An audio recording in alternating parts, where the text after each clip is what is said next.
What we got next? You do one. Oh my goodness. Justin Pearson appeared on The Breakfast Club.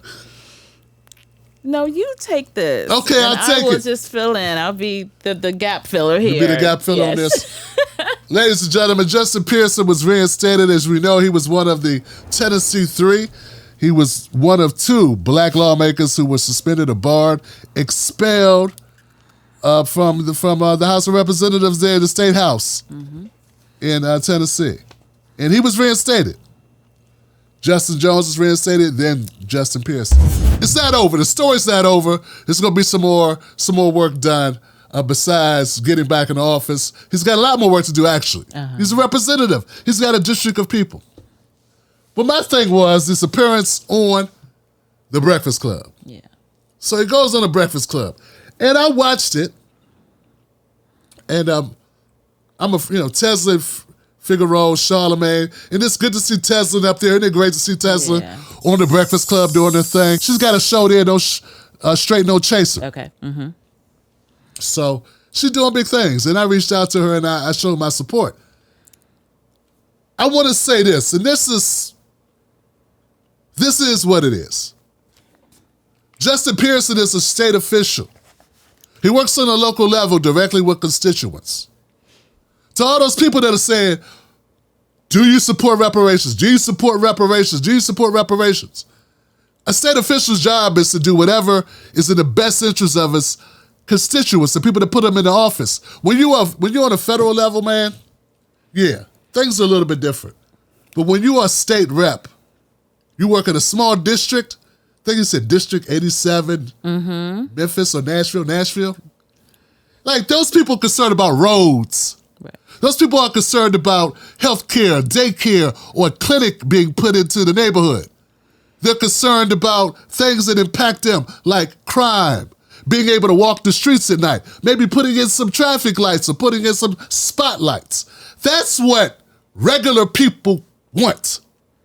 That's what the main, like, when they voted for Mr. Pearson, they wanted to know what he was going to do tangibly. If he'd have went into office, or if he would have campaigned to run and was like, we need to get reparations, they'd have been like, you need to go run for Senate at the federal level. Because that's not what we need. We don't need you talking about what black people are trying to get reparations for 300 years. So that's a stinker to run on in a local election. Because no one's thinking about that from a local representative. So that's one of the problems I have with the reparations movement. A lot of the people that I encounter online are focused on this overarching pursuit, but they shit on anything that's local. They shit on the things that black people need. Meanwhile, of course, everyone wants a check. Who the hell doesn't want a check?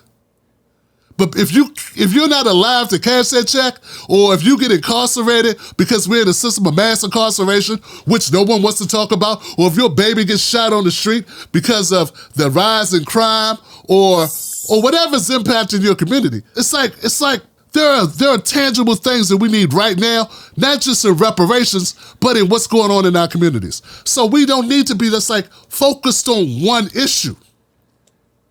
Do you support reparations? Yeah, I support reparations. But I also support other things. And those other things matter. And when we sound like they don't matter, I got to question if your opinion is a valid opinion that we need to weigh in this conversation. Another thing, I don't know if you saw this. When they were asking Justin Pearson about reparations, he tried to bring up several points I just made. Similar points. One of them was about environmental justice.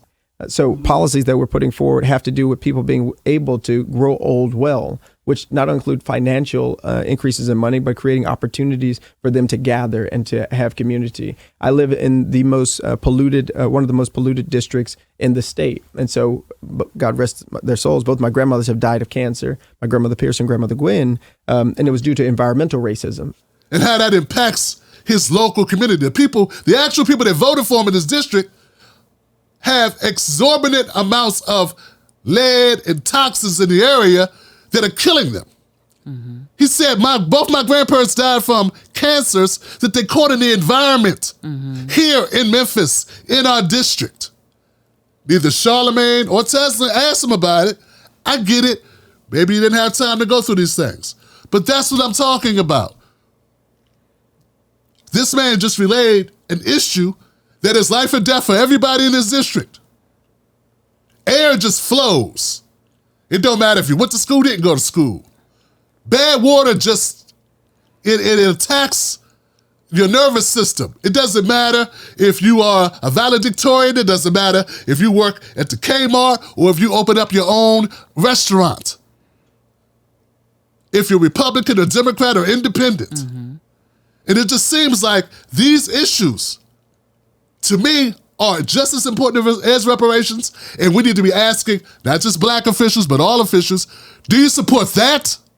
Just like we ask about reparations.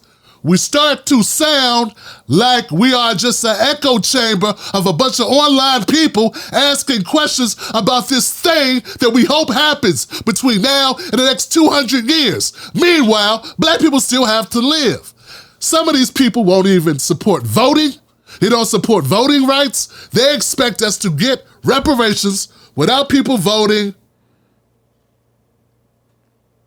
And they say until we get reparations, they aren't going to vote. I don't know what that means. Makes no sense. I don't know what that means. I know it's not everyone. But when I saw Justin Pearson, and look, and I'm not saying this is the greatest guy. I'm not defending him. He can defend himself. But when I talk about healthcare, I get shitted on by this community. As if I'm saying we want healthcare instead of reparations. No, we want everything. But if my grandmother can't go to the doctor, or if my mom can't go to the doctor, or if I can't take my kids to the doctor, that's a problem. They ain't gonna be allowed to get reparations. If I'm talking about the prison pipeline, if I'm talking about mass incarceration, they don't want to hear that either. They're like, we don't want to, this is just a distraction. It's like everything is a distraction from reparations. And to me, I think that is that's the wrong tack to take. It's the wrong message to send, and it's ineffective. And actual people, if you walk up to them on the street and you talk to them and you say, do you support reparations? They'll say, yeah.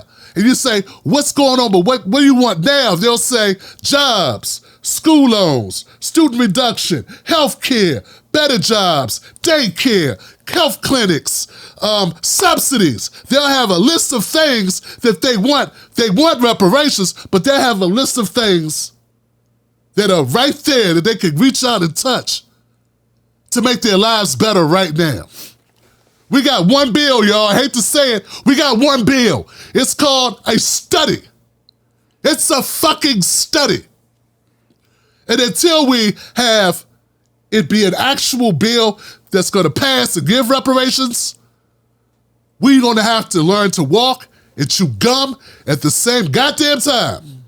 If not, we are disgraceful, not only disgraceful, we're insulting all the people who got real life problems going on right now. I know some people may not have a political acumen that enables them to be able to have these types of conversations. That is why they have this one tone. But let's become educated and realize we are 13% of the population. We own 2% of the wealth and the land in this country.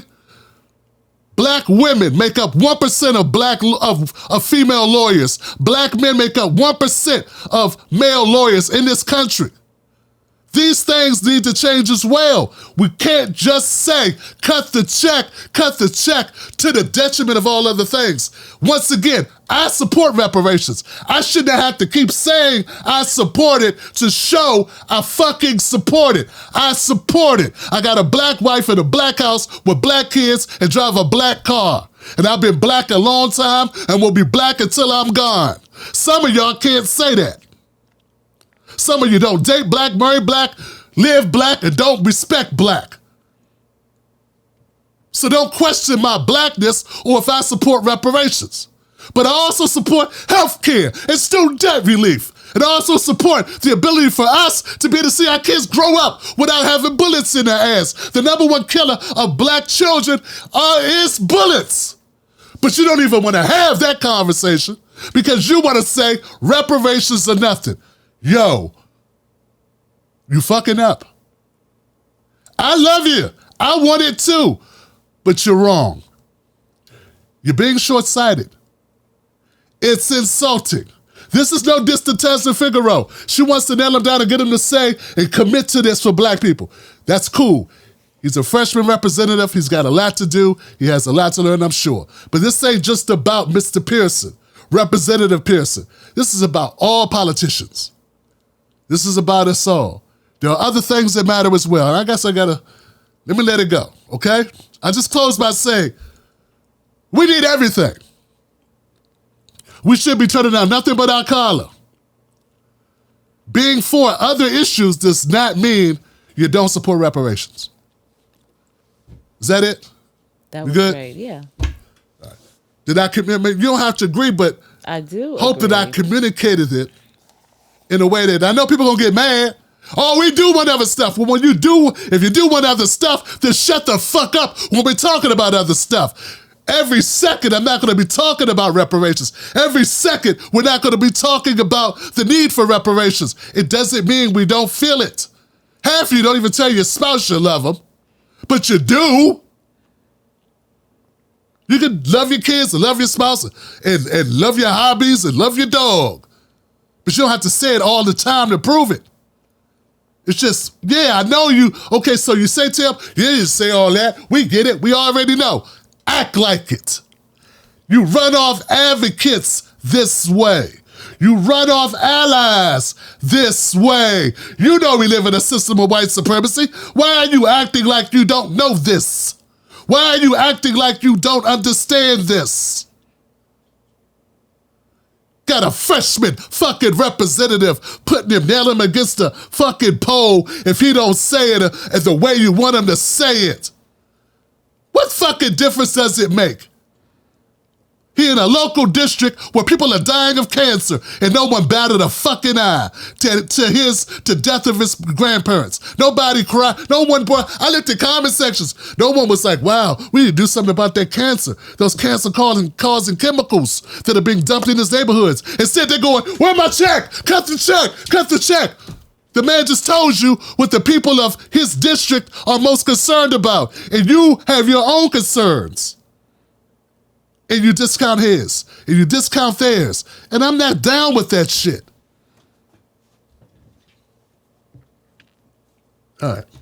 Well, I remember you gave a really good example a few years ago about being in a house, and the house has a leaky faucet, and there's a hole in the roof, and there's a hole in the floor, and the refrigerator's not working. And all of these things are going on in this house, but in the meantime, all of these things need to be fixed along with this big overriding thing called reparations. But while we are fighting for reparations, while we support reparations wholeheartedly, it's instilled in us because it was our ancestors that built this country, this amazing country that everybody wants to come to and live that American dream. So we understand that. But in the meantime, we've got to fix that roof. We've got to fix that leaky faucet. We've got to fix that hole in the floor. There are these other things that we not so much patch up, but we have got to repair in order to be able to move on and work on these other issues, work on this main issue. But in the meantime, we've got to do these things. Right. That's excellent. That analogy, but I remember that analogy. Yeah, that's a great analogy. You know, when I was don't get it twisted. I understand. We are owed it. I get it. But we got to pay these bills. We got to keep the lights on. Don't just tell me when we get reparations, we'll backdate it to pay all this shit. We have to survive until then. And I'm just trying to be a voice to say it, and I know I'm going to catch backlash for it. I know I'm going to get heat on my ass for it. I don't care. I think it's important enough It's for someone to voice it. People don't want to go up against the mob of people that are going to flood and go at you online. I don't give a shit. One of the beauties of my platform is I got a little bit of this group, a little bit of that group, a little bit of that group, so I can say what I want to say because no one group is going to sink my show.